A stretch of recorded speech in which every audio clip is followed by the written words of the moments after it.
This is Steve Adubato. We're coming to you from East Main Media Studios in Little Falls, New Jersey. I'll get that out.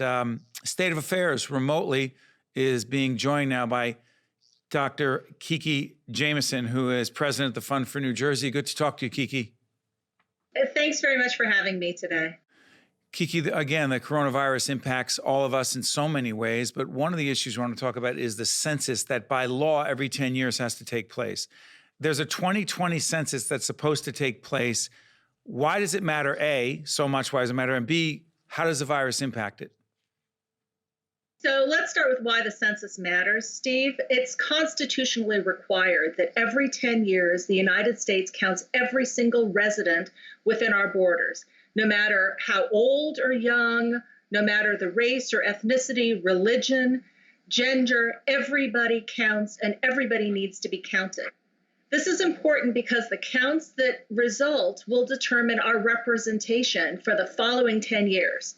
That's how many congresspeople represent New Jersey, how many and where the state representatives are in each of the states of the country, but also how money is distributed. Did you know that more than $45 billion of federal money comes into New Jersey every year based on those census numbers? And that's money that pays for everything from healthcare and schools to keeping our roads in as good shape as possible. So it's really important that everybody be counted. And what's interesting here is we're involved, as you may know, in an initiative called Right from the Start NJ that focuses on infants and toddlers and childcare, quality childcare. The census impacts those children, that childcare, correct? Absolutely. And, one of the things we learned after the last census is that the group of our population that was least likely to be counted were kids under 5. Because? Well, there are lots of reasons for it. One is that sometimes people are so overwhelmed by a new baby in the house that they just don't participate. But more frequently, it's that kids living in transitory situations, maybe staying with a grandparent for a while or in foster care, were just left off the forms. And this is a problem because, as you noted, a lot of the resources that support the well-being of children, education funding, healthcare funding, preschool, and childcare, are based on those census numbers. So when kids under 5 aren't counted, it's like they're invisible for the next decade. And the repercussions of that are really, really serious. By the way, I did a disservice when I introduced Kiki. The Fund for New Jersey is an institution in the state of New Jersey. It's a foundation that funds public policy work, makes a difference in all kinds of communities, helping people doing important research that gets us information we need for our policymakers to make the best possible decisions on behalf of particularly those who are most vulnerable. That being said, Kiki, let me ask you this. The coronavirus impacting our lives, as I said, in so many ways. For those who say, hey, wait a minute, why don't we just put off the census this year? We're putting off the NBA season. We're putting off a whole bunch of things. There's not the Kentucky Derby. Do we really need the census? Obviously, I know the answer. Tell folks what the answer really is. You know the answer, Steve. The answer is we can't put off the census. The census is happening no matter what. And the numbers that will be delivered at the end of the year are the official numbers that we will live with until 2030. And that means that if it's going to happen, we have to do it right. And the people of New Jersey every one of us deserves to be counted. Can they do it remotely, Kiki? Absolutely. Could you talk about that, please? There's no better time for the on-roll of this online and telephone option census. For the first time ever, we can complete the census forms in our own homes, on our telephones, on our computers. There's an online option. How do they do that? I don't want to put you on this. I am putting you on the spot. Is there a place that they can go and we can put up that information on the screen?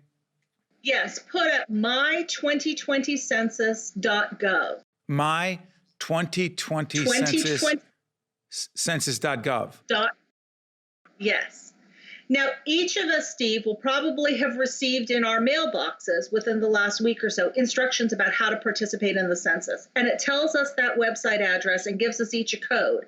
You don't have to wait for that mailing to come. You can go to that website today If you're still stuck in your house, you can do it right now and fill out the form. It only takes 10 minutes for 10 questions, but the results of those 10 questions will last for 10 years. It's also really important to know that our priority right now is to make sure that as many people as possible complete that census form online. If you want, when you go to the website, and if you're not comfortable typing in the information, there are phone numbers you can call and directly reach a secure line where you can give your information over the phone. If you don't like that option and feel more comfortable with paper, if you don't respond online, a paper form will be mailed to you within about a month, and you can fill it out that way. But if we all do our part to fill in those forms, we won't have to worry about anybody from the government or social service agencies having to reach out to us individually and have that person-to-person contact. It's safe and secure and easy to do it ourselves, online, on the phone, or in paper. Kiki, I just want to clarify something.